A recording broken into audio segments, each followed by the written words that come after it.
नमस्कार दोस्तों, MB study point में आपका फिर से स्वागत है। पॉलिटिकल साइंस की सीरीज में हमने लास्ट वीडियो में बात की थी 1909 के पार्लियामेंट्री रिफॉर्म में, जिसके द्वारा पावर को डिसेंट्रलाइजेशन किया था। अब वॉइसराय से कुछ शक्तियां हटा करके बाकी जो प्रांतों के गवर्नर थे उनको भी दी गई थी। आज की इस वीडियो में हम बात करेंगे गवर्नमेंट ऑफ इंडिया एक्ट 1919 के बारे में कि इसके द्वारा क्या क्या रिकमेंडेशन दी गई थी। तो हुआ क्या था दोस्तों, 20 अगस्त 1917 को ब्रिटिश की गवर्नमेंट ने पहली बार ये डिक्लेयर किया, पहली बार ऐसी घोषणा की कि उनका जो भारत के अंदर राज करने का ऑब्जेक्टिव यही है कि वो भारत के अंदर एक अच्छी सरकार चलाएंगे, एक अच्छी सरकार का एस्टेब्लिशमेंट करेंगे जो कि भारतीयों के हितों के बारे में सोचेगी। और सबसे मेन चीज ये थी, उनके द्वारा ये घोषणा की गई कि भारतीयों को भी उसके अंदर वो शामिल करेंगे। मतलब कानून बनाने से संबंधित मुद्दों के ऊपर भारतीयों से चर्चा ली जाएगी। इलेक्शन जो होंगे उसके अंदर जो काउंसिल वगैरह थी, लेजिस्लेटिव काउंसिल या एग्जीक्यूटिव काउंसिल, उसके अंदर भारतीयों को भी नॉमिनेट किया जाए। तो ये एक्ट जो आया था, ये आया था 1919 में और ये 1921 से जो है इनेक्टेड हुआ। 1919 में बनके 1921 में इनेक्टेड होने के इसके कारण ये थे, उस टाइम पे क्या रोलेट एक्ट आ गया था और उसके खिलाफ काफी प्रदर्शन हुए। जलियांवाला बाग हत्याकांड भी हुआ जिसमें हमारे काफी जवान शहीद हुए थे। इस एक्ट को हम मॉन्टेग्यू चेम्सफोर्ड रिफॉर्म भी बोलते हैं, क्योंकि मॉन्टेग्यू उस टाइम पे कौन थे, जो ब्रिटिश पार्लियामेंट में भारत के सेक्रेटरी जो बैठते थे, जो भारत में ब्रिटिश का जो कानून था उससे संबंधित मुद्दों को जो देखते थे। और चेम्सफोर्ड कौन थे, उस समय भारत के वायसराय थे।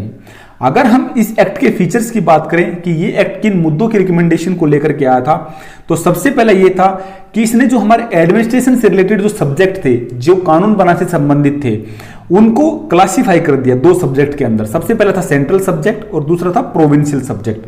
अब इसमें क्या हुआ, ये आप इसको लेके चलिए कैसे, जैसे ये हमारी केंद्र सरकार और ये हमारी क्या है, राज्य सरकार। अब क्या होता है कि जैसे हमारी कुछ केंद्र सूची होती है, राज्य सूची होती है कि उन मुद्दों के ऊपर केंद्र कानून बना सकता है, कुछ ऐसे मुद्दे होते हैं जिनके ऊपर राज्य कानून बना सकता है। तो इसी टाइप में क्या हुआ था, ऐसे सब्जेक्ट कि कुछ सेंट्रल सब्जेक्ट भी रखे गए जिनके ऊपर क्या है, सेंट्रल गवर्नमेंट कानून बनाएगी, यानी वायसराय और उसकी काउंसिल कानून बनाएंगे। या प्रोविंशियल सब्जेक्ट दो थे जिनके ऊपर क्या कि गवर्नर और उसकी एग्जीक्यूटिव या लेजिस्लेटिव काउंसिल जो है वो कानून बना सकती थी। हालांकि प्रांतों से ज्यादा पावर अभी भी वायसराय के पास में ही थी। ऐसा नहीं था कि गवर्नमेंट भी डिसेंट्रलाइज हो गई थी, अभी भी ज्यादा शक्तियां जो थी वो कि वायसराय के पास में ही थी। इससे आगे अगर हम देखें तो प्रोविंशियल सब्जेक्ट जो थे उनको फिर से फर्दर दो भागों में डिवाइड कर दिया था। पहले थे ट्रांसफर्ड सब्जेक्ट और दूसरे थे रिजर्व्ड सब्जेक्ट।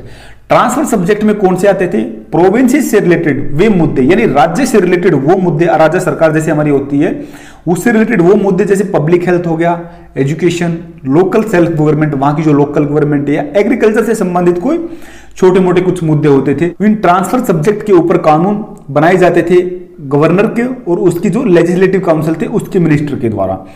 दूसरा जो रिजर्व सब्जेक्ट थे उसके अंदर क्या था, थोड़े हैवी वेटेज वाले सब्जेक्ट थे, जैसे आपका लैंड रेवेन्यू हो गया, फाइनेंस हो गया, या जस्टिस से रिलेटेड हो गया, पुलिस या प्रिजन से रिलेटेड यानी एडमिनिस्ट्रेशन से रिलेटेड हो गया, कोई मुद्दा हो गया, तो उस पर कानून बनाने के लिए गवर्नर और उसकी एग्जीक्यूटिव काउंसिल काम करती थी। इससे आगे अगर हम देखते हैं तो क्या हुआ था कि द्वैत शासन व्यवस्था लागू हो गई थी, बाइकैमरलिज्म्स, और डायरेक्ट इलेक्शन कंट्री के अंदर स्टार्ट हो गए थे। और हम बात करें तो सबसे पहले कैसे इलेक्शन हुए थे कि हमारे जो गवर्नर थे उसकी लेजिस्लेटिव काउंसिल जो थी उसके लिए इलेक्शन स्टार्ट हुए। और उसके लिए भी इलेक्शन क्या हुए, जिस प्रकार से राज्य सरकार जो हमारी होती है उसमें विधानसभा और विधान परिषद होती है, इसी प्रकार से क्या हुआ, एक अपर स्टेट बन गया, एक lower state, council of state और लेजिस्लेटिव असेंबली। और इन दोनों के जो इलेक्शन थे वो क्या है, डायरेक्ट इलेक्शन होने लगे। डायरेक्ट इलेक्शन होने का मतलब ये कि भारतीयों का रिप्रेजेंटेशन भी इनके अंदर अभी बढ़ने लगा था, गवर्नर की जो काउंसिल होती थी, लेजिस्लेटिव काउंसिल, उसमें। अगला रिकमेंडेशन इसका यह आया था कि खाली प्रांतों में ही नहीं, प्रांतों का तो जैसे बता दिया कि प्रांतों के अंदर अपर हाउस होगा, लोअर हाउस होगा, और प्रांतों के अंदर रिप्रेजेंटेशन बढ़ेगा, उनको कुछ सब्जेक्ट भी दिए गए कि इन सब्जेक्ट्स पे वो कानून बना सकते थे। इसके अलावा सेंट्रल लेवल पे क्या हुआ कि वायसराय की जो एग्जीक्यूटिव काउंसिल थी उसके अंदर इससे पहले 3 भारत के रिप्रेजेंटेटिव रहते थे, जो भारतीय मूल के निवासी थे वो 3 सदस्य थे उसकी एग्जीक्यूटिव काउंसिल में, लेकिन उनकी संख्या बढ़ाकर 3 से 6 कर दी गई है। मतलब भारतीयों का रिप्रेजेंटेशन वायसराय की एग्जीक्यूटिव काउंसिल के अंदर बढ़ाया गया, यानी सरकार के अंदर भारतीयों को शामिल किया गया था इस एक्ट के द्वारा। अगला क्या था, कम्युनल रिप्रेजेंटेशन भी इस 1919 के एक्ट के द्वारा बढ़ा था। कम्युनल रिप्रेजेंटेशन इसके द्वारा कैसे बढ़ा कि इसने पहली बार कास्ट बेस या रिलीजियस बेस जो सेपरेट इलेक्शन की जो प्रोसेस थी उसको इंप्लीमेंट किया।